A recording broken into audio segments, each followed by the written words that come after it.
في البداية الصوت واضح عند الكل ولا في أي مشكلة؟ واضح. طيب تمام زي الفل. خلينا نبدأ بأول حاجة خالص، وهي النتورك سيكيورتي أو السايبر سيكيورتي أو البنتريشن أو كل الأسامي اللي أنت بتسمعها دي. طيب خلينا نقول إن كل الأسامي اللي إحنا بنسمعها دي كلها تندرج تحت الكونتينر الكبيرة قوي، وهي كونتينر السايبر سيكيورتي. فخلينا نتكلم عن السايبر سيكيورتي بشكل عام ونفهم المصطلح ده اصلا يشمل تحتيه ايه. طيب في البداية لو جينا اتكلمنا عن السايبر سيكيورتي، طب ايه هو الفرق ما بين السايبر سيكيورتي والانفورميشن سيكيورتي؟ بكل بساطة السايبر سيكيورتي هم ناس، يعني ممكن نقول ان هي بتتبنى جزء كبير جدا ومهم كبير جدا من حياتنا، وهو ان انا ازاي اقدر احمي الانظمه اللي حواليا دي كلها. ازاي وانا قاعد في شركه النتورك بتاعت الشركه دي تكون محميه بنسبه كبيره جدا لدرجه ان ما يقدرش حد يجي من بره يخش معايا على نفس النتورك. ازاي ان انا مثلا نظام المراقبه اللي انا عامله محدش يقدر يخش عليه ويتحكم فيه غيري. ازاي السيستم بتاع مثلا المخازن اللي عندي محدش يقدر ان هو يضيف او يعدل او حتى يشوف الداتا اللي جواه. كل ما هو متعلق بالانظمه وكل ما هو متعلق بالسايبر اتاكس، كل دي احنا بنسميها او بندرجها تحت مصطلح السايبر سيكيورتي او الامن السيبراني زي ما بيترجموها. طيب خلينا نتكلم بقى عن الانفورميشن سيكيورتي ونفهم الفرق ما بين الاتنين. هنا في السايبر سيكيورتي انا اتكلمت عن انظمه الحمايه، وبالمناسبه انا مش عايزك تربط السايبر سيكيورتي بانظمه الحمايه الديجيتال، لان من ضمن الحاجات اللي ممكن ندرجها تحت بند زي ده وهو ازاي ان انا احمي المبنى بتاعي بشكل فيزيكال. ازاي ان محدش يقدر يخش جوه المبنى بتاعي ويشوف الاجهزه اللي عندي. ازاي محدش يقدر يخش جوه المبنى بتاعي وينسرت ديفايس اكسترنال من عنده او حتى ياخد ديفايس من اللي عندي. تمام، لان كل دي تندرج تحت السايبر سيكيورتي. ففي البدايه كده خلينا نكون قايلين بوينت مهمه، ان السايبر سيكيورتي مش بس متعلق بالديجيتال او بالشق الديجيتال، لا هو حاجه كبيره وحاجه جنرال قوي. ففكره ان حد يطلع يقول انا اقدر افهم كل حاجه في السايبر سيكيورتي دي، خلينا نقول ان هي شبه مستحيله. تمام، وعشان حد اصلا يقدر يوصل لليفل زي ده محتاج ان هو يكون ملم بتراكات كتير قوي انت مش متخيلها. هنبدا باذن الله نتكلم عن شويه منهم النهارده، لكن خليك عارف ومتاكد ان التراكس بتاعه السايبر سيكيورتي كتيره جدا، فانت لازم في بدايتك ان انت تقرر انت عايز تبدا في انهي تراك من دول عشان تقدر تبدا فيه صح. طيب ايه بقى الفرق ما بين السايبر سيكيورتي والانفورميشن سيكيورتي؟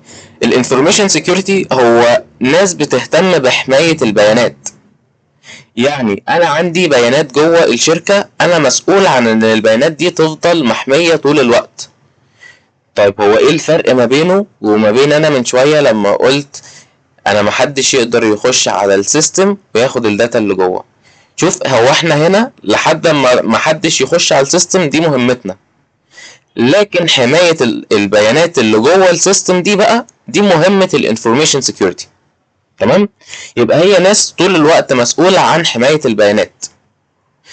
هدي لك مثال بسيط جدا، خلينا نتكلم عن امتحانات الثانوية العامة.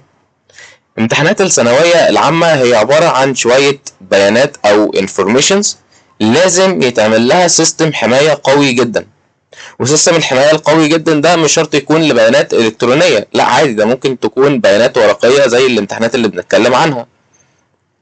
يعني على سبيل المثال انت عندك الامتحان ده عشان يوصل لك بيمر بمراحل، المراحل دي كلها متأمنة من بدايتها لنهايتها عشان على قد ما يقدروا ما يحصلش اي عمليات تسريب للبيانات دي.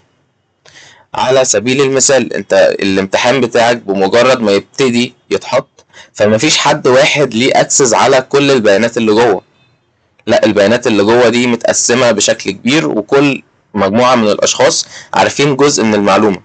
فحتى لو حصل اي خلل داخلي في النظام الحماية ده، فالمعلومات مش كلها اللي هتتسرب. يعني حتى في السنين اللي حصل فيها تسريب للامتحانات او كده، هتلاقي ان اللي اتسرب كان جزء من الامتحان، لكن مش الامتحان كله. طيب بعد ما كل واحد يكون ليه اكسس على جزء معين من الامتحان، تبدأ الامتحانات دي تتجمع في الاماكن دي محمية بشكل كبير. ناس محددة بس هي اللي تقدر تخش تاكسس على المنطقة دي، ولما بيخش المنطقة دي بيخش برولز معينة، وبيخش بنظام معين ما يقدرش ان هو يتعداه او حتى يتخطاه. تمام. كل دي تندرج تحت فكرة ال information security. يبقى الشخص المسؤول عن حماية الأنظمة وحماية الأجهزة وحماية الأشخاص دي، ده بنتكلم عنه تحت السايبر سيكيورتي. لكن البيانات بتاعتي وبتاعتك وبتاعت كل حد فينا هي متخزنة في أماكن معينة. الأماكن دي ما ينفعش إن حد يقدر يوصل للبيانات اللي فيها، ولو حتى حد قدر يوصل للمكان ذات نفسه ما ينفعش يقدر يشوف البيانات بكل سهولة. تمام. ففي فرق كبير قوي ما بين السي اس اللي هو السايبر سيكيورتي وما بين الاي اس اللي هو الانفورميشن سيكيورتي. تمام. ففي البداية خالص كان لازم نوضح الفرق ما بين الاتنين، عشان في ناس كتير بتكون متلخبطة ما بين الفكرتين دول. طيب خلينا بقى نخش نتكلم شوية عن ليه اصلا السايبر سيكيورتي هو مهم جدا، وليه خد مرة واحدة كيرف كبير قوي في حياتنا العملية. خلينا نتكلم عن ان السايبر سيكيورتي كان طول الوقت في منه اتاكس بنسميها سايبر اتاك، يعني هجمات بتحصل على أنظمة أو هجمات بتحصل على شبكات أو شركات بغرض إن هي توصل لمعلومات مهمة، أو حتى إن هي توصل لسيستم معين خاص بالشركات دي. أنا عارف إن إحنا لسه بأول سلايد. تمام؟ طيب من هنا بدأت الشركات الخاصة بالحماية تهتم بفكرة زي دي، فكرة ان احنا في بيانات بتتسرب، ان احنا في انظمة بتتوقف بشكل كلي عن العمل. يكون مثلا سيستم خاص بمطار، سيستم خاص ببنك، سيستم خاص بكذا، تلاقي مرة واحدة السيستم يعني ما بقاش ينفع ان انت حتى تأكسس عليه كشخص من جوه السيستم. دي كلها كانت بتكون بسبب حاجة بنسميها السايبر اتاكس زي ما اتفقنا، وهي دي اللي خلت الموضوع يكون مهم جدا. في بيانات مهمة بتتسرب، في حسابات بنكية بيتاخد منها البالانس بتاعها، في بنوك كاملة ما بتقدرش ان هي تسيطر على السيستم بتاعها، في مصالح ناس كتير جدا بتكون متعطلة بسبب حاجة زي دي. تمام. طيب ده كده بالنسبة للسايبر سيكيورتي. طيب السايبر سيكيورتي خلينا نقول ان هو جواه كده هو شوية طرق لازم تكون عارفها. طيب طرق زي ايه؟ طرق زي السوشيال انجينيرنج. السوشيال انجينيرنج دي من ضمن الحاجات او من ضمن السكيلز اللي انت لازم تكون واعي ليها كويس جدا كسايبر سيكيورتي انجينير. طيب ايه هي السوشيال انجينيرنج؟ السوشيال انجينيرنج دي وهي ان انت ازاي تقدر توصل للايم بتاعك او الهدف بتاعك من خلال الشخص اللي قدامك ده بكل بساطة. بمعنى فكرة ان انت تعمل جنريت ليو ار ال او لينك مثلا خاص بصفحة، ده ماشي متطلب منك شوية تكنيكال سكيلز لازم تكون شاطر جدا فيها. لكن ازاي ان انت هتقدر تقنع الشخص اللي قدامك ده ان هو يخش على اليو ار ال ويتفاعل معاه، دي خاصة بجزئية السوشيال انجينيرنج. فخلينا نتكلم عن السكيلز دي لان هي هتكون مهمة جدا جدا في فهمك للتراك ذات نفسه. تمام. طيب عندنا الريفيرس انجينيرنج.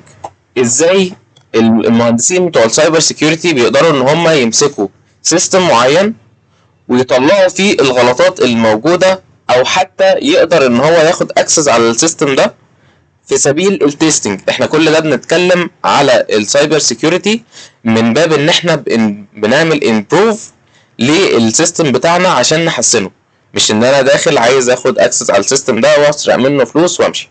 تمام.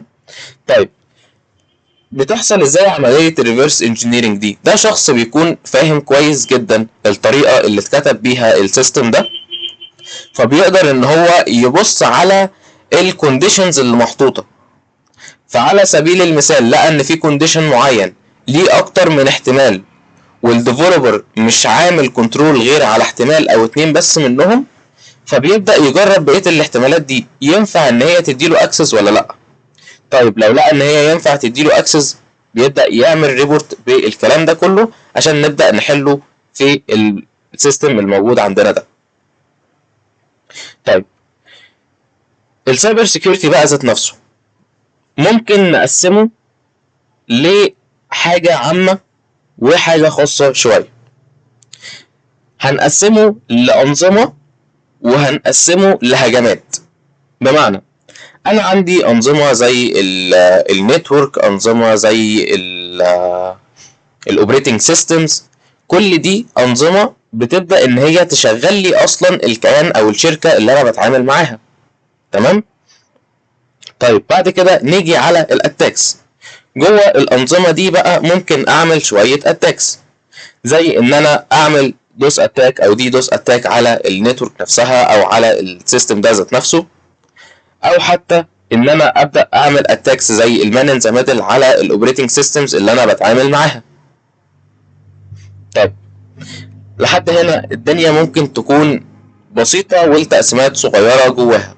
انا عندي الاول التقسيمه الاولى اللي انا كان لازم اعرف الفرق ما بينها، الاي اس والسي اس، الانفورميشن سيكيورتي والسايبر سيكيورتي. بعد كده دخلنا جوه شويه كسايبر سيكيورتي واتكلمنا عن ان السايبر سيكيورتي هو خاص بان انا احمي الانظمه اللي انا بتعامل معاها دي.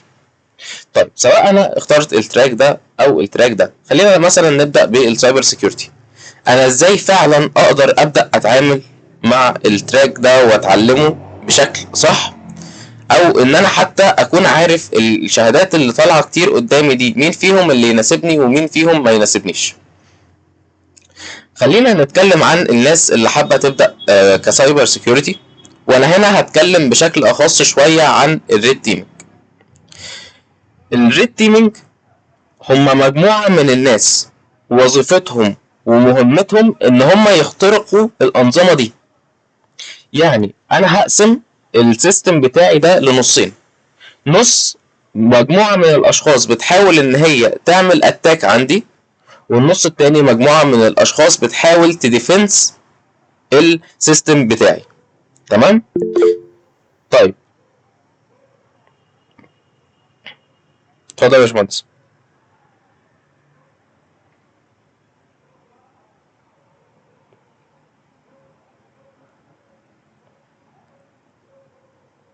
لا الشاشه ثابته، احنا لسه هنقلب كمان دقيقه بالظبط لما نبدا نتكلم عن الرود ماب ذات نفسها.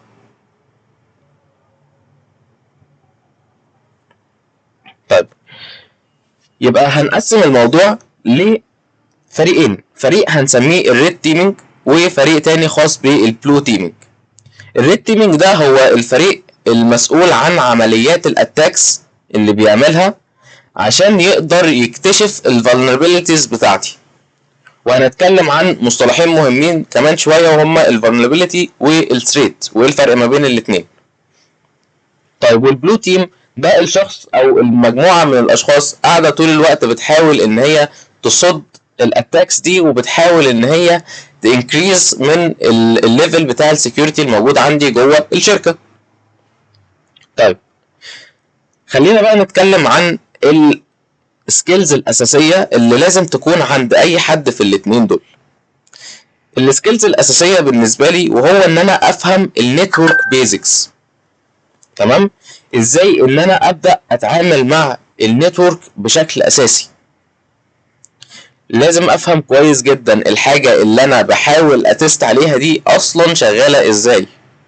في مثال دايما كده بحب ان انا اقوله، ان انا لو عندي بيت او شقه حابب ان انا ابدا اخش اشوف انا هقدر اسرقها ولا لا عشان اتاكد هي امنه ولا فيها مشاكل، فانا في البدايه خالص لازم اكون عارف ايه اصلا هي الاركان بتاعت الشقه دي. لازم اكون عارف ان هي متكونه من بيبان وحيطان وشبابيك. بعد كده لازم اكون فاهم ان الشبابيك او البيبان دي ليها انواع كتير جدا، او في منها انواع كتير جدا.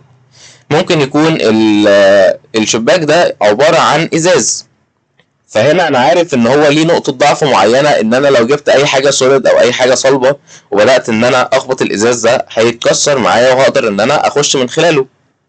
تمام. لازم اكون فاهم ان الباب ده في منه انواع، والمفاتيح بتاعته في منها انواع، بحيث ان هو لو بيستخدم نوع من انواع المفاتيح القديمه اقدر ان انا يعني اعمل اتاك على الجزئيه دي، بحيث ان انا اقدر افتح فعلا الباب واخش من خلاله.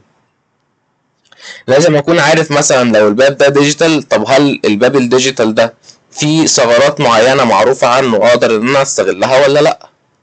في بدايه البيبان الديجيتال لما بدات تطلع كان في بعض الانواع منها معروف ان انت لو لعبت في جزء معين من السيركت بتاعت الدايره الكهربائيه بتاعتها بتعرف ان انت تديله امر بان هو يعمل اوبن من غير حتى ما تدخله ولا الان اف سي كارد بتاعه ولا بالبصمه لو هو كان بصمه ولا اي حاجه، انت مش محتاج اصلا ان انت توصل للجزئيه دي. فخلينا نقول ان من اهم الحاجات اللي لازم تعرفها في البدايه هي النتورك. لازم تكون فاهم النتورك كويس جدا. طيب هفهم ايه في النتورك؟ الطريقه اللي بتتبني بيها النتورك، وايه هي النتورك، والاو اس اي موديل، والتي سي بي اوفر اي بي، وازاي ان انت تتعامل مع الباكيتس بتاعه النتورك. لان النتورك كمان شويه لما تبدا تتعمق اكتر هتعرف ان كل حاجه بنتعامل فيها من خلال النتورك بتتقسم لحاجه اسمها الباكيتس، والباكيتس دي هي اللي بتقوم لي نظام النتوركينج ده كله. تمام. طيب بعد كده لازم تفهم كويس جدا اوبريتنج سيستم. انت لازم تكون شخص واعي وفاهم بشكل كبير جدا ايه هو الاوبريتنج سيستم وايه هي انواعه والانواع المشهوره او المعروفه من الاوبريتنج سيستمز، وايه مميزات كل اوبريتنج سيستم عن التاني، وازاي اقدر ان انا اتعامل معاه، والطريقه اللي بيشتغل بيها الاوبريتنج سيستم. وفي حاجه ادفانسد سنه لازم تكون عارفها على الاقل عن الاوبريتنج سيستم اللي انت بتستخدمه شخصيا، وهي الفايل سيستم. الاوبريتنج سيستم اللي انا بستخدمه ده ليه حاجه اسمها فايل سيستم، تقسيمه معينه كده خاصه بالاوبريتنج سيستم ده لازم اكون فاهمها بشكل كبير. بعد كده لازم تكون فاهم الاوامر الاساسيه بتاعه الاوبريتنج سيستم، واللي هي بنسميها الباش سكريبتنج او الكوماند لاينز. تمام. ازاي ابدا ان انا ادي مجموعه من الاوامر للاوبريتنج سيستم اللي انا بتعامل معاه عشان ينفذ لي حاجه معينه. ازاي ان انا اقدر يعني اعمل ترافلنج ما بين الفايلز وبعضها جوه الاوبريتنج سيستم ده من خلال الكوماند لاينز. وكل الانيشيالز كوماند لاينز لازم تكون عارفها بشكل كبير جدا. طيب سؤال بيجيلي كتير قوي، بيجيلي بشكل كبير، هل انا عشان ابدا سايبر سيكيورتي لازم فعلا اكون دارس برمجه كويس جدا؟ طيب خلينا نجاوب عن السؤال ده بكل بساطه. انا عشان اكون بدات في تراك زي السايبر سيكيورتي مش محتاج خالص ان انا اكون عامل دكتوراه في البروجرامينج، لا خالص. انت ممكن تكون فاهم اساسيات معينه خاصه بالتراك اللي انت اخترته. ما هو لو واحد اختار ان هو يخش في تراك زي الجيم سيكيورتي وفكره الانتي شيتنج وازاي ان هم ما بيخلوش الهاكرز يقدروا يتخطوا القواعد بتاعه اللعبه، ده ليه حاجات في البرمجه معينه هيبدا يدرسها. طب واحد تاني دخل على جزئيه الويب ابلكيشن بنتريشن تيستنج او الويب سيكيورتي، ده ليه لغات تانية خالص هيبدا ان هو يذاكرها ويتعلمها. فمش اساسي خالص ان انت تبدا بالبرمجه، لا انت شوف التراك اللي انت عايز تمشي فيه والواي اللي انت حابب تاخدها باذن الله، بعد كده هتبدا تدرس اللغات الخاصه بيها. تمام. طيب دي كده الجزئيه بتاعت هل انا لازم ابدا ببرمجه ولا لا. بعد كده لازم تفهم مصطلح الاكتيف دايركتوري وازاي بيشتغل، وتبدا تعرف شويه حاجات كده هو اساسيه عن الكلاودنج والنتوركينج، بحيث ان انت تكون خلاص فاهم كل حاجه انا هتعامل معاها ماشيه ازاي، او على الاقل طريقه بنائها كانت عامله ازاي، بحيث ان انا لما ابدا اخش اتاك على الحاجه دي اكون فعلا فاهم كل حاجه عنها. طيب الشهادات اللي بتتقال قدامك كتير جدا، خلينا نبدأ نمسكها كده اهو ونقسمها بشكل بسيط. انا مش هتكلم عن الشهادات الادفانسد خالص، لان اي حد وصل لمرحلة ان هو بيكمبير ما بين شهادتين ادفانسد فهو غالبا خلاص فاهم كويس جدا الشهادة دي هتخليه كويس في انهي حتة والشهادة دي هتخليه كويس في انهي حتة. انا هكلمك عن الشهادات اللي بتكون قدام البيجنرز والانترميديت. خلينا نتكلم عن اول شهادة فيهم وهي الكومبيتيا بلس سيكيورتي. دي من ضمن الشهادات اللي اتسألت عنها كتير جدا، هل الشهادة دي كويسة او حلو ان انا ابدأ بيها، او حتى الشهادة دي تخليني انزل شغل؟ فخلينا ناخد اخر سؤال، هل الشهادة دي تخليني اقدر اشتغل؟ الاجابة للأسف انه لا. اي حد ذاكر شهادة زي الكومبيتيا بلس هيبقى عارف ان هي شهادة بتأسسك في النظري بشكل كويس جدا. يعني ايه؟ يعني هي مسؤولة عن فكرة ان انت تعرف شوية مصطلحات، تعرف اصلا يعني ايه سايبر سيكيورتي. مش شهادة تقدر تخليك تنزل فعلا لجوب تايتل معينة وتبدأ تشتغل بإيدك، لان انت في الشهادة دي بيكون كل حاجة بتاخدها بشكل نظري بحت.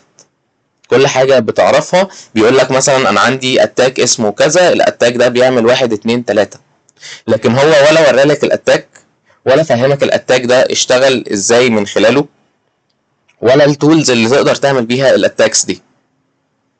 طيب، تخطينا اول مرحلة وهي مرحلة الكومبيتيا بلس، وبالمناسبة هي كويسة جدا للي عايز يبدأ بيها. لكن في بعض الناس بتتخطى فكرة الكومبيتيا بلس وبيبدأ بالسي اتش اللي هي Certified Ethical Hacking. هي شهادة معمولة للإيثيكال هاكينج، بتعلمك فيها شوية موديولز، وخلينا نقول إن الموديولز دي مهمة جدا جدا. لكن قبل ما تبدأها لازم تكون عملت اللي أنا قلت لك عليه من شوية، وهي إن أنت تذاكر نتوركينج كويس.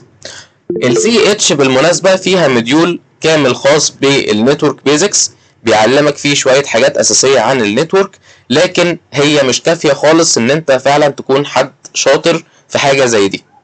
فانت تدرس الاول نتوركينج على سبيل المثال CCNA، ومش هقول لك ادرسها بشكل كامل، انت ممكن تدرس جزئيه السويتشنج اللي موجوده جوه CCNA.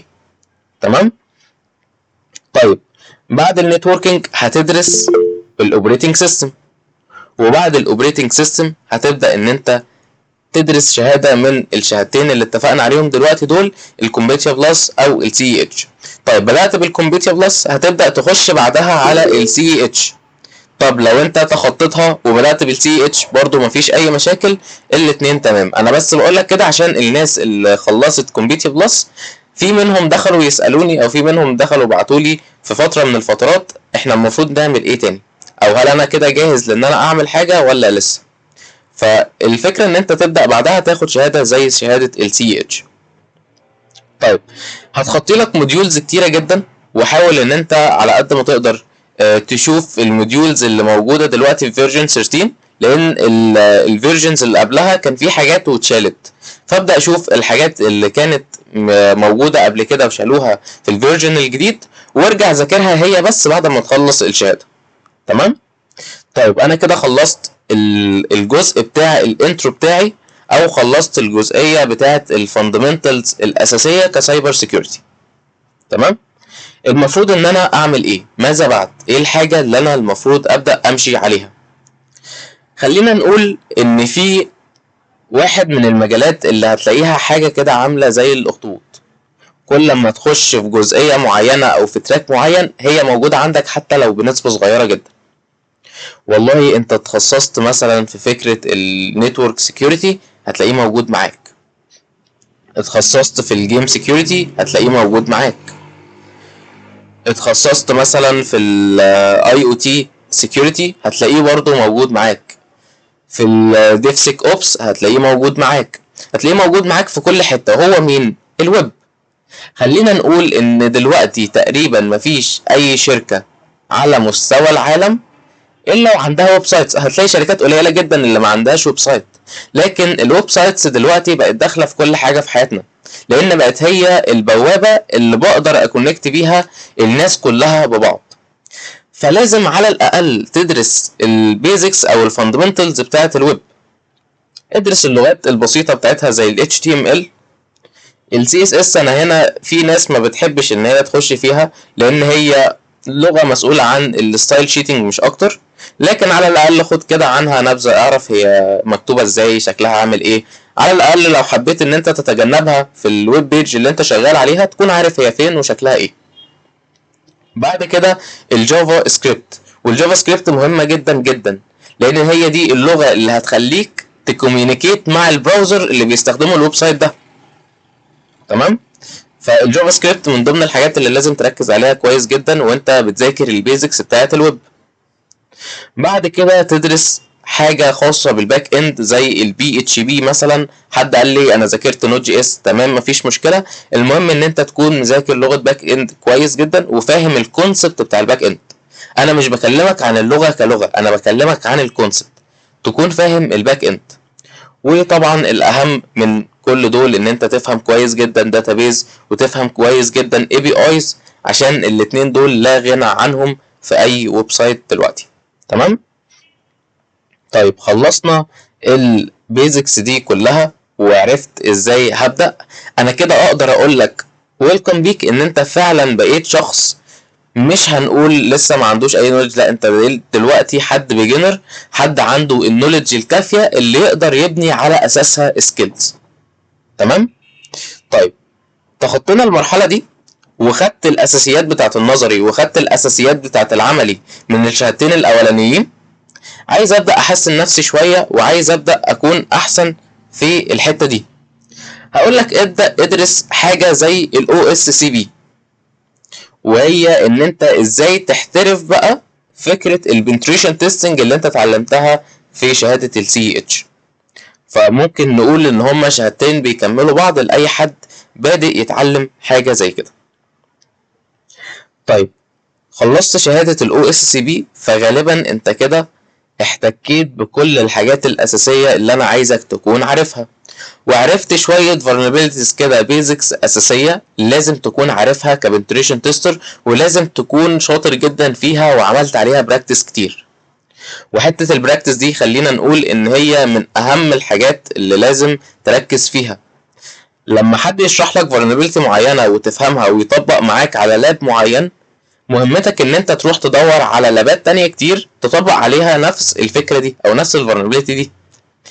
مش شرط يكون لايف تارجت، لان حاليا او في المستوى اللي احنا بنتكلم فيه دلوقتي ده اللايف تارجتس بالنسبه لك هتكون صعبه جدا.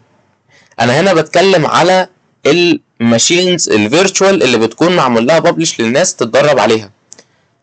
لازم تدرب نفسك على السكيلز دي بشكل كبير جدا. تمام. طيب بعد ما خدت الاو اس سي بي وعرفت الفولنربيلتيز الاساسيه دي كلها وعرفت البيزكس بتاعت السايبر سيكيورتي كلها وفهمت يعني ايه نتورك وفهمت يعني ايه ويب ودرست المصطلحات والمفاهيم الاساسيه بتاعتي، هبدا ان انا ادور على vulnerabilities ازيد او vulnerabilities خاصه بالميد ليفل. انت بمجرد ما وصلت للجزء اللي احنا بنتكلم فيه ده هتكون عارف ازاي ان انت تدور على vulnerabilities جديده بنفسك، هتكون عارف تفهم الدوكيومنتيشن بتاعت كل vulnerability من دول، هتكون فاهم يعني ايه رايت ابس وهنتكلم عنها بالمناسبه ان شاء الله النهارده، وهتكون فاهم ازاي تقدر تستغل الرايت ابس دي بان انت تامبروف المعرفه بتاعتك دي بحيث ان انت تكون مميز نفسك عن كل اللي حواليك. طيب لحد هنا ده الجزء الخاص بالتكنيكال. لحد دلوقتي انت تقدر تقول على نفسك انا خلاص دلوقتي فاهم كويس جدا ازاي اكمل في التراك اللي انا عايزه ده، او ازاي ان انا ابدا امسك تخصص معين جوه السايبر سيكيورتي وادوس فيه للاخر. طيب في شويه حاجات بقى يعني ممكن نسميها سوفت سكيلز خاصه باي سايبر سيكيورتي انجينير. لازم يكون بيقدر يعمل ريبورتنج كويس جدا، والريبورتنج سكيل دي من اهم السكيلز اللي موجوده عند اي سايبر سيكيورتي. طيب ليه هي مهمه؟ تعال نعتبر ان انا وشخص كمان احنا الاتنين عملنا ريبورت لنفس الثغره بالظبط لنفس الشركه. تمام. خلينا نقول ان الشخص التاني ده عمل ريبورت بروفيشنال جدا مقسم فيه البوينتس بتاعته بالاسباب اللي عملت الفولنربيلتي دي، باقتراحات لان هم ازاي يبداوا يحلوها، بان هو الستبس اللي مشي عليها كلها عشان يقدر يكتشف الثغره دي، والستبس اللي مشي عليها كلها عشان يقدر يعمل التاك على الثغره دي. كل دي حاجات هو كتبها عنده في الريبورت بتاعه وقدمها للشركه. وجيت انا قمت جاي عامل ريبورت على نفس الثغره وقلت لهم والله انت عندكم الثغره الفلانيه وهي موجوده في المكان الفلاني بسبب كذا، وسكت. شوف هو مقسم الريبورت بتاعه ازاي، وشوف انا كتبت له بس يعني بريف عن الحاجه اللي انا اكتشفتها عنده.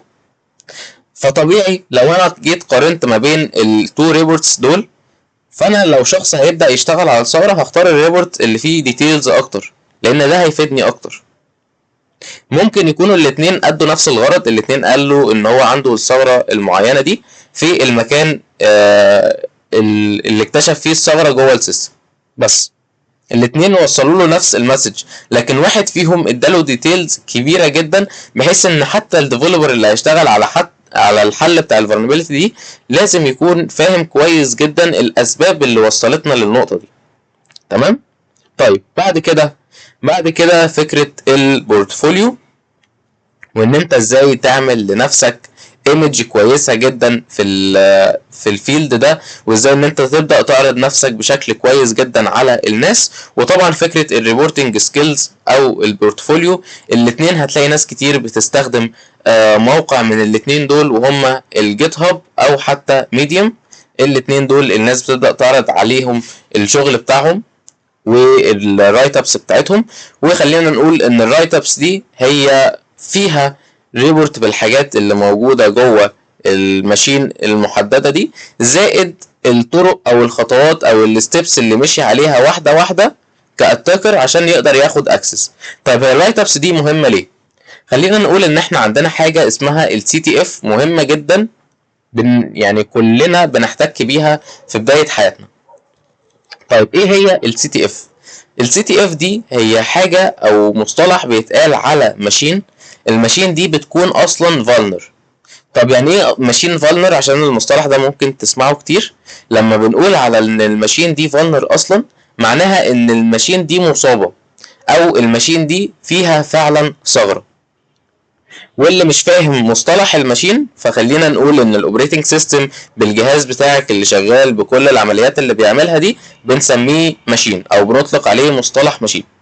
فانا ممكن يكون عندي ماشين خاصه براوتر، ماشين خاصه بسويتش، ماشين خاصه بويندوز، ماشين خاصه بماك او اس، وهكذا.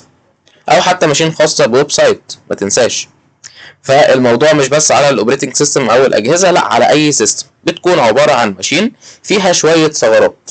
الشخص اللي عمل الماشين دي هو عارف الثغرات اللي فيها وسايب لك جوه مسج او رساله.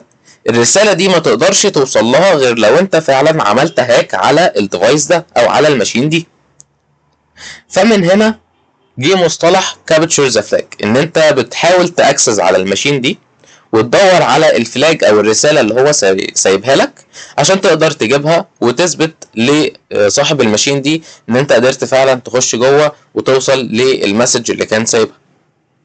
طيب خلينا نقول ان السي تي اف دي في ناس دلوقتي بتعتبرها ان هي جيم بلاي بجد.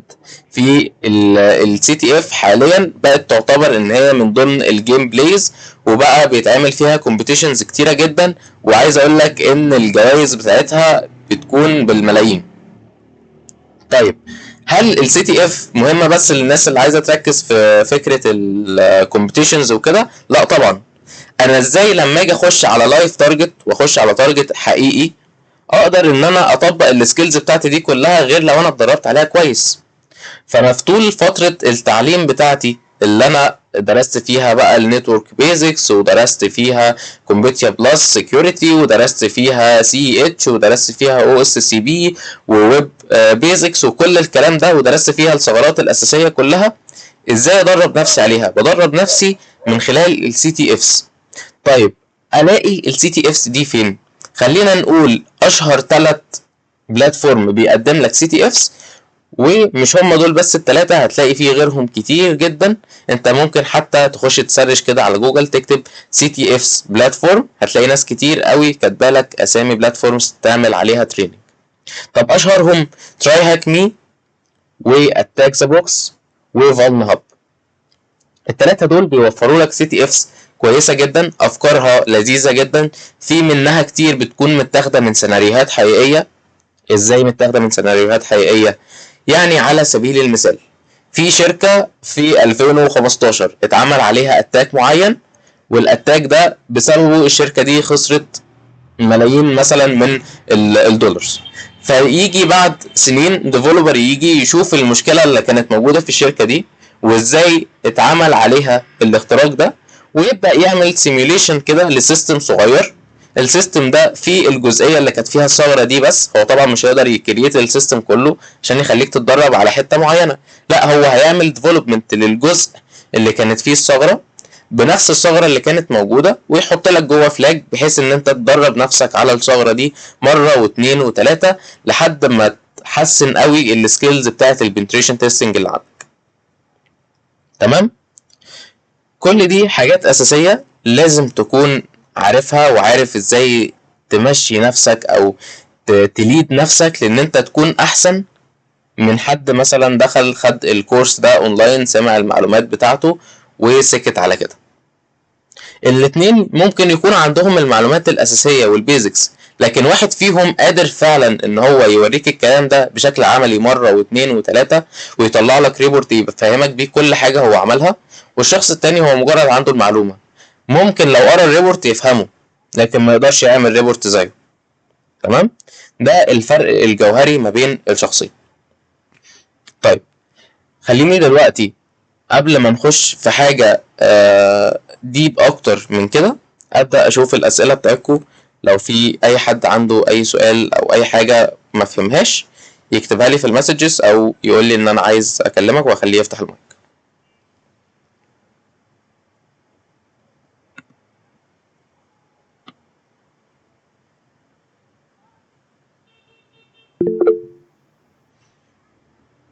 اتفضلي يا مريم.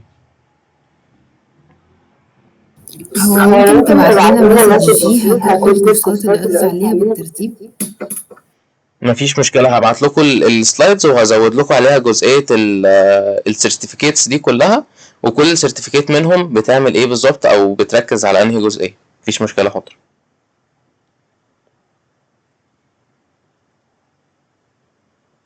اسماء البلاتفورم كمان مره هبعتها لكم برضو من ضمن السلايدز، بس انا قلت لكم على اشهر ثلاثه اللي هو تراي هاك مي واتاك ذا بوكس وفالن هاب. دول اشهر ثلاثه ممكن نلاقي عليهم السي تي افس دول او الماشينز دي عشان ندرب نفسنا.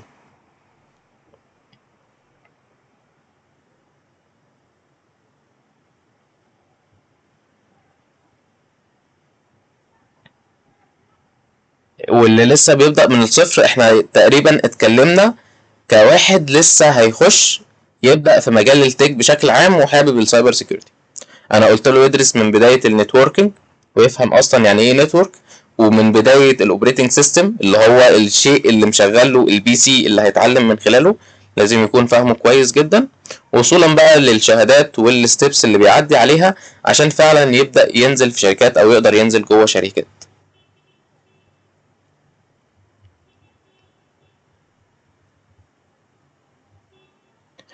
يوسف انت قصدك على انهي سيشنز بالظبط عشان اكون فاهم سؤالك؟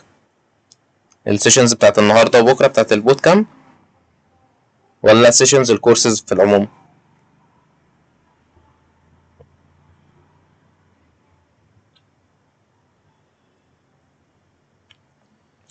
سيشن النهارده هنركز فيها على فكره ازاي حد اصلا يستارت في التراك بتاع السايبر سيكيورتي من حيث بقى الرود ماب بتاعته والمفاهيم الاساسيه.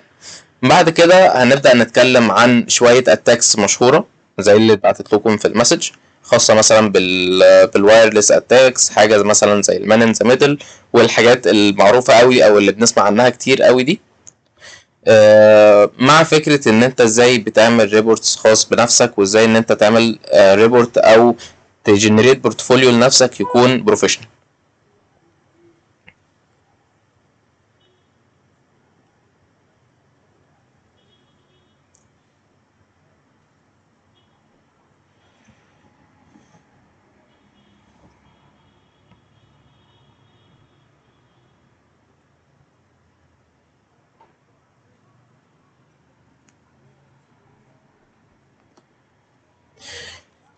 ماشي، حلو قوي السؤال ده، لذيذ جدا. هل التراك ده ينفع ان انا اشتغل فيه كفريلانسر ولا انا فعلا لازم اكون جوه شركه؟ خلينا نقسمه لكذا شق كده. لو مثلا بنتكلم على تراك محدد زي الويب بنتريشن تيستنج، فمجال زي ده اصلا من اشهر الشغل اللي جواه، وهو شغل الباج باونتي. تلاقي اي حد بيتعلم ويب بنتريشن تيستنج احيانا والله ما بيكون عارف ان هو اسمه ويب بنتريشن تيستنج، هو بيقول لك انا بتعلم باج باونتي. طب ما هو الباج باونتي ده اصلا ويب بنتريشن تيستنج. ويب بنتريشن تيستنج الشركات عارضه الويب سايتس بتاعتها مثلا على سبيل المثال اونلاين بالسيستم بتاع الباج باونتي.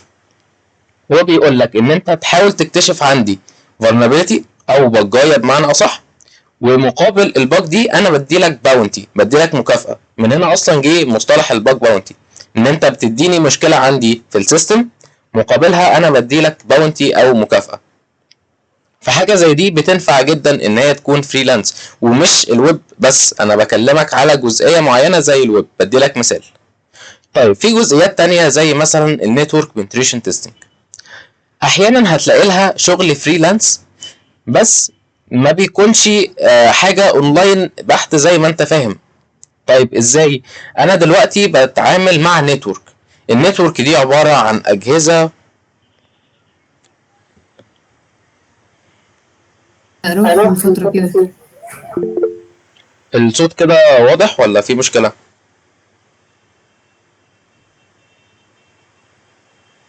ماشي، هو تقريبا حصل بس عندي مشكله في الكونكشن ورجع تاني.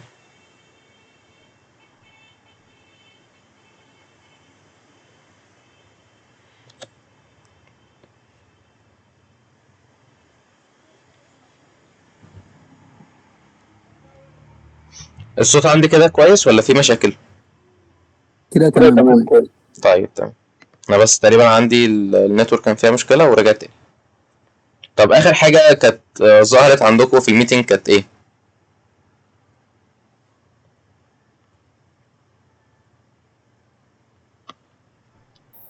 الباج باونتي وازاي الويب بنتشن تيستنج وكده يعني.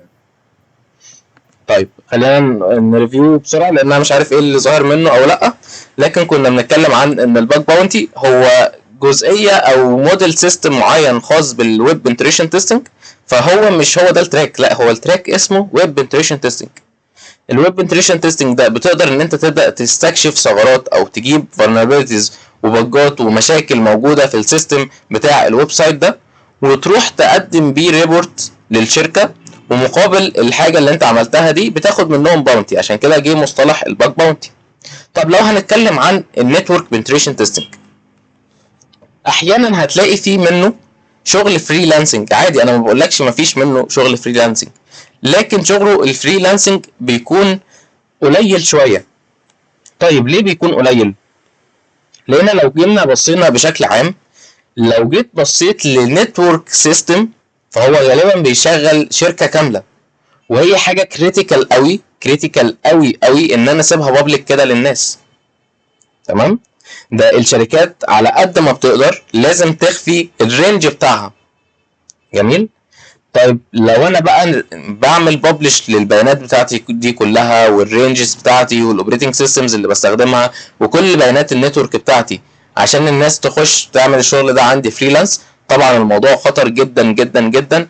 فمش هتلاقي النتورك بنتريشن تيستنج شغل فريلانس كتير زي ما هتلاقي للويب بنتريشن تيستنج. جميل؟ غير التكاليف الكبيره قوي اللي ممكن يخسروها في حاجه زي دي، لان انت بتتكلم على ان اقل جهاز مثلا هتستخدمه جوه النتورك بتاعتك مش هيقل عن مثلا 50,000. ففكره ان هو يسيب لك الحاجات دي كلها ببلش كده تبدا ان انت تجرب فيها وتست عليها، لا ما ينفعش طبعا، لان لو حصلت اي مشكله ممكن توقف الشركه دي لدقايق او ساعات. وعايز اقول لك ان الثانيه الواحده في النتورك بتفرق مع الشركه، الثانيه الواحده ممكن تخسرها ملايين، ودي بدون اي مبالغه. يعني انا فعلا مش ببالغ معاك في اي حاجه، الثانيه الواحده ممكن تخسر بعض الشركات ملايين. بس فدي الفكره بتاعت الفريلانسنج. هتلاقي فريلانسنج في السايبر سيكيورتي بشكل عام، لكن على حسب التراك بتاعك بقى هتقدر تحدد هل في فعلا فريلانس كتير ولا قليل. وفكره بقى هل البنتريشن تيستنج او السايبر سيكيورتي مطلوب ولا لا. انا بتكلم مطلوب ولا لا بشكل عام، لان اللي بيجي يقول لي هو مطلوب في مصر ولا لا، بشوف ان السؤال مش منطقي. تمام. انت الحاجه دي سواء مطلوبه في مصر او مطلوبه بره مصر، طالما هي مطلوبه وانت حاببها يبقى اتعلمها. تمام. طيب خلينا نقول هي مطلوبه في مصر ولا لا. مطلوبه في مصر، مطلوبه في مصر بشكل كبير. وبما انها مطلوبه في مصر اكيد مطلوبه بره مصر. طب هي ليه السايبر سيكيورتي بقول لك مش منطقي ان احنا نسال هو مطلوب ولا لا؟ خليني اقول لك ابسط الامثله اللي ممكن نتكلم عنها دلوقتي. انت سامعني وشايف البرزنتيشن بتاعتي وبتتكلم معايا من خلال جوجل ميت.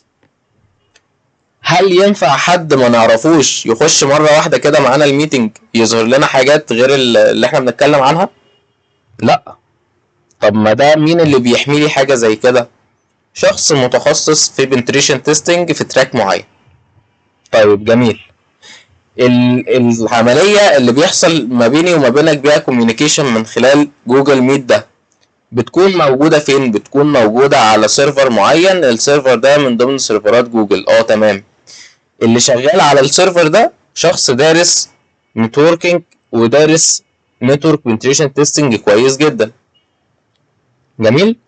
طيب اللي عامل كونكت ما بين الاو بي اس مثلا وما بين جوجل ميت هو شخص دارس اي بي اي، واللي حاملي الكونكشن ما بين الاثنين دول هو حد دارس اي بي اي سكيورتي.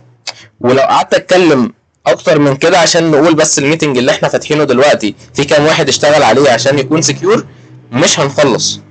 هتلاقي الموضوع كبير جدا عشان تحمي ميتنج بسيط زي كده. تمام. فالموضوع كبير جدا، والموضوع مطلوب في كل حاجه في حياتك، من اول ان انت تحمي الاكونتس بتاعتك على السوشيال ميديا، وصولا لان انت ازاي اصلا المنصات بتاعت السوشيال ميديا دي محميه، ازاي النتوركس بتاعتها محميه، ازاي السيرفرات والبيانات بتاعتها محميه. كل حاجه ليها شخص خاص بيها يحميها او حتى يكتشف الثغرات بتاعتها. لان انا كنت منزل عندي فيديو من فتره بتكلم فيه عن ان السايبر سيكيورتي اكيد طبعا مطلوب واكيد موجود في شركات كتيره جدا. فجه حد قال لي بس انا بختلف معاك، هو البلو تيم مطلوب اكتر من الريد تيم. انا هنا اصلا ما كنتش بتكلم على فكره البلو ولا الريد مطلوب اكتر. انا قلت له انا ببساطه بتكلم عن السايبر سيكيورتي بشكل جنرال، واتكلمت عن الريد تيم بشكل سبيسيفيك لان هي دي المثال اللي جه في دماغي ساعتها. لكن لو هنتكلم عن السايبر سيكيورتي هو مطلوب ولا لا، مطلوب طبعا بشكل كبير. مطلوب بلو تيم كتير، مطلوب ريد تيم كتير. مفيش حاجه اسمها تراك من دول مطلوب اكتر من التاني. كل التراكات مطلوبه بشكل كبير جدا. الفكره ان انت تركز على السكيلز بتاعتك وتركز على ان انت تتعلم صح، لان في كتير قوي بيروح ياخد كورس او اتنين، واحيانا كمان بتكون الداتا بتاعت الكورس دي يعني ضعيفه جدا، ومستغرب ان هو مش قادر ينزل شغل في شركه، مستغرب ان هو مش قادر يتخطى اي انترفيو في حياته. تمام. ده طبيعي يحصل طول ما هو مش قادر يعمل لنفسه بيز قوي، لان البيز خلينا نقول ان هو اهم بكتير قوي من السكيلز.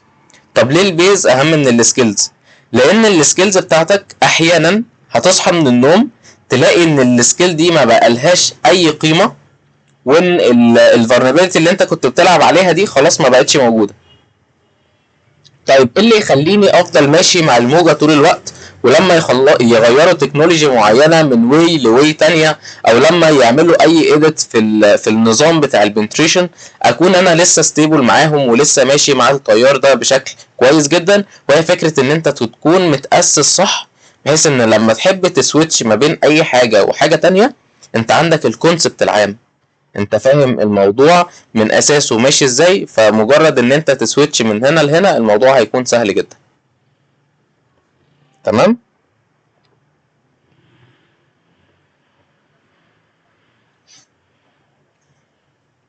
اي اسئله تانية؟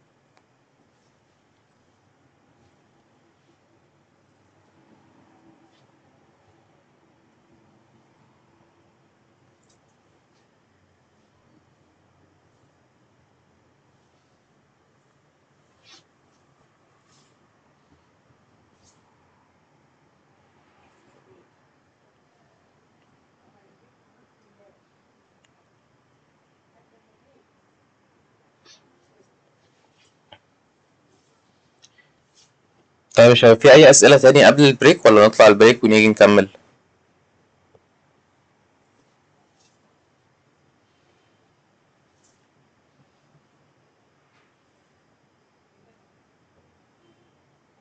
طيب تمام، نطلع باذن الله بريك 10 دقايق بالظبط ونيجي نكمل مع بعض.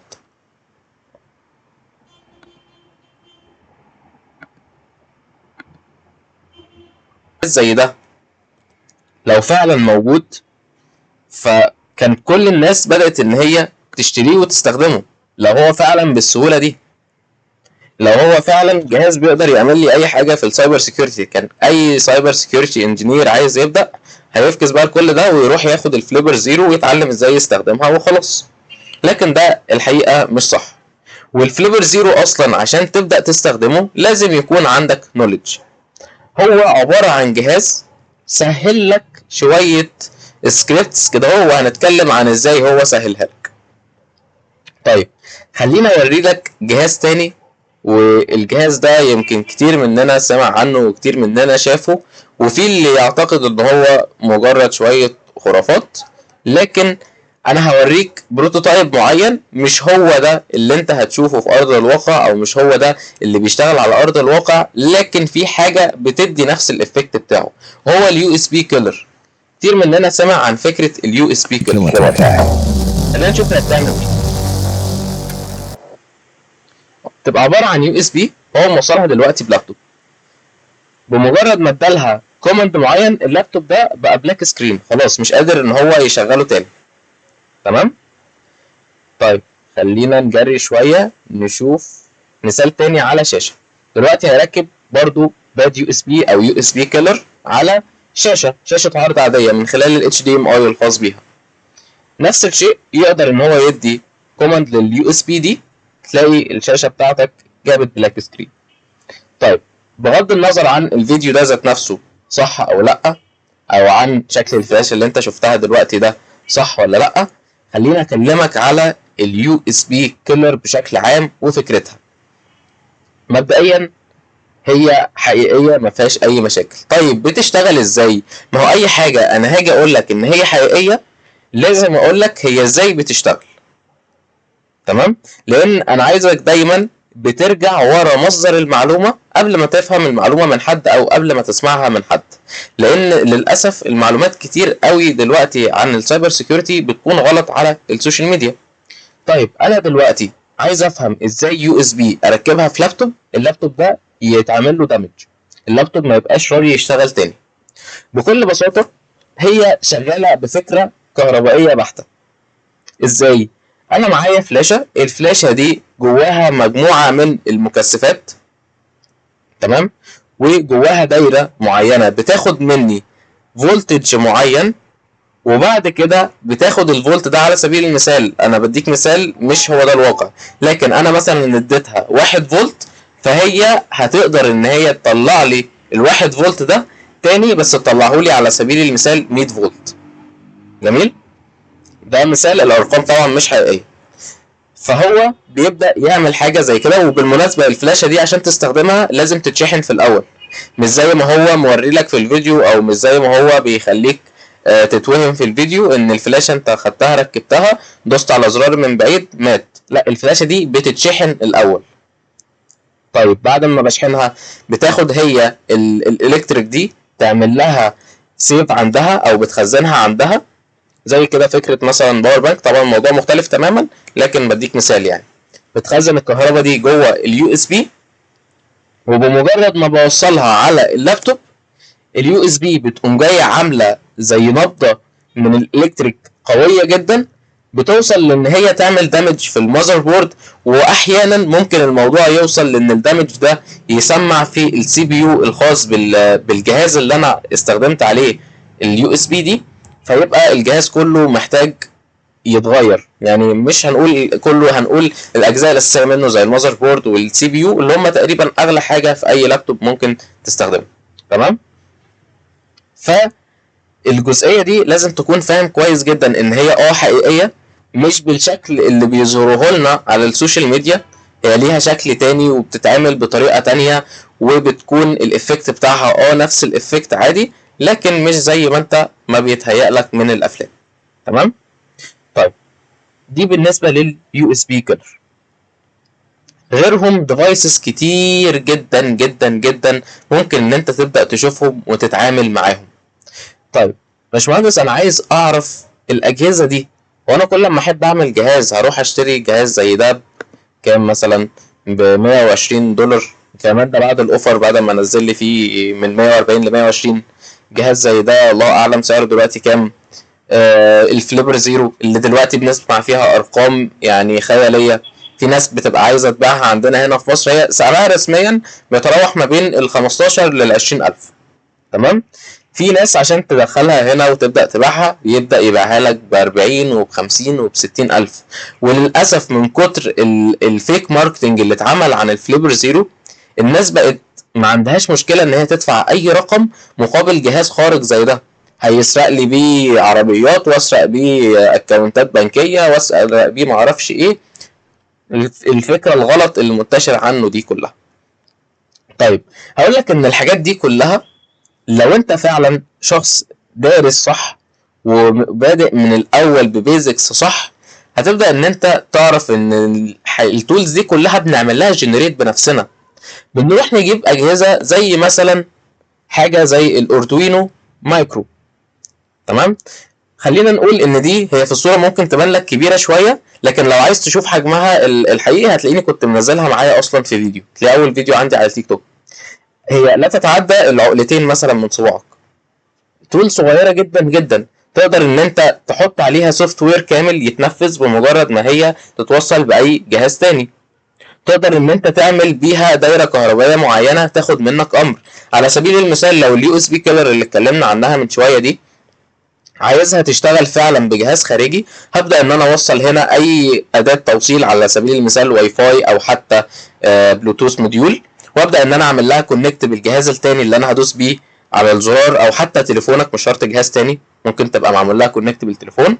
وهقول له ان الدايره المشحونه دلوقتي بالباور، بمجرد ما ابعت لك كوماند معين من التليفون او من جهاز تاني من خلال البلوتوث على سبيل المثال، على طول ابدا شغل لي الدايره او ابدا افتح لي الدايره دي بان هي تعمل البوش بتاع الباور ده مره واحده يبوظ لي الجهاز. وغيرها امثله كتير جدا تقدر تعملها بيها. طيب هنقول ان دي ميزتها ان هي صغيره، لكن برضو السبيكس والبروسيسنج اللي تقدر تعملها على قد على قد قصدي المايكرو بروسيسور اللي جواها. طبعا مش هدخلك في تفاصيل من جوه قوي، تقدر ان انت تشوف الداتا شيت بتاعتها وتقرا عنها اكتر لو انت حابب. طيب عندنا حاجه زي الاورنج باي زيرو، دي برضو كنت موريها لكم في الفيديو لو عايز تتخيل شكلها الحقيقي. طيب تول زي دي هي جواها واي فاي، جواها بلوتوث، فيها مدخل ايثرنت. خلينا نشوف لك كده هل في صور جانبيه اهو. فيها مدخل ايثرنت، فيها مدخل يو اس بي تايب ايه، فيها مدخل مايكرو يو اس بي، فيها معالج. المعالج ده احيانا بيوصل لان هو يكون كواد كور عادي. تمام.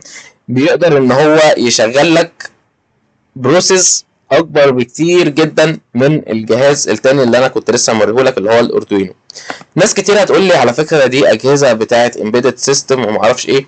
ما هو اللابتوب ده في بدايته ما كانش معمول لان انت تعمل بيه سايبر اتاكس، والاجهزه دي لما اتعملت عشان نستخدمها فعلا بسم الله، نستخدمها فعلا في الامبيدد سيستم.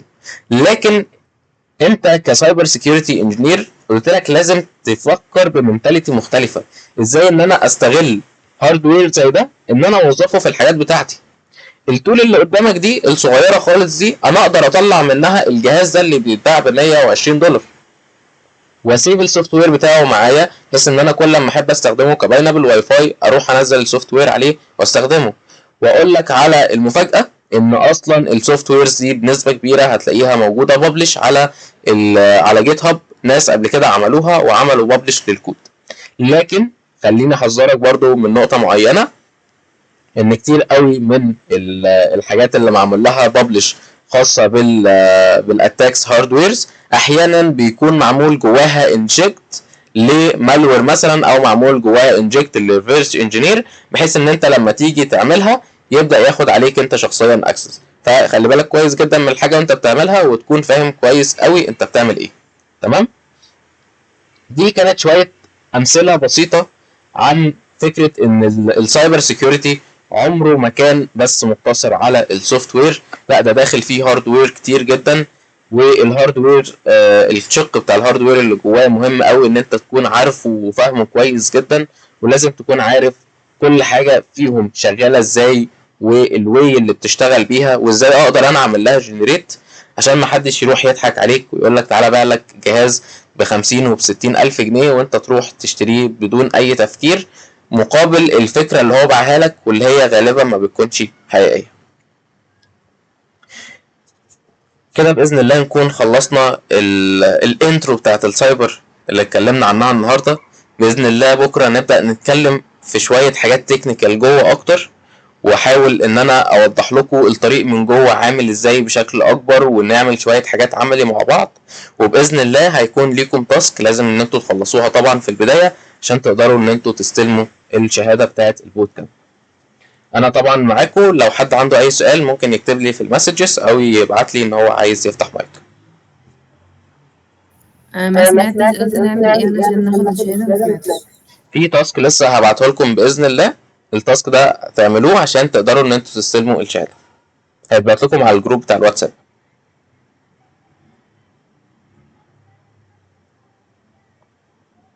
هل في مجال مختص بفك التشفير؟ طب خلينا نتكلم عن التشفير بشكل عام. في فيلد كامل اسمه الكريبتوغرافي، ده مسؤول عن فكرة التشفير بقى والهاشنج والانكودنج والكلام ده كله، وازاي ان هم بيطوروا فيه، وازاي ان هم بيقدروا يعملوا له ريفرس، ازاي لما اعمل انكريبت اقدر ان انا اعمل ديكريبت. تمام. والهاشنج والهاش كراكنج والكلام ده كله. طبعا في ناس بتدرس حاجه زي كده، وفيلد من ضمن الفيلدز المطلوبه جدا واللي الناس كتير قوي بتحب ان هي تتعلمها. باذن الله السيشن معمول لها كلها ريكورد، وهرفع لكم الريكورد ده على اليوتيوب، باذن الله تقدروا تخشوا تتفرجوا عليه.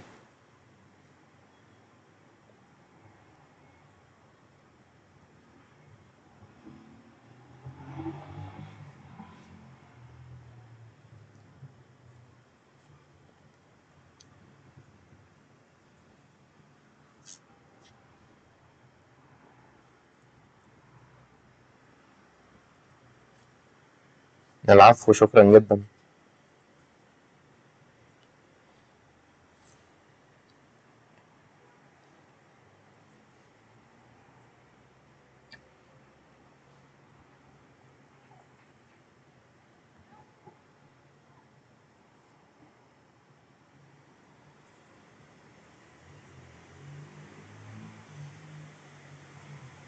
ربنا يعافيكي، شكرا جدا، تسلميلي.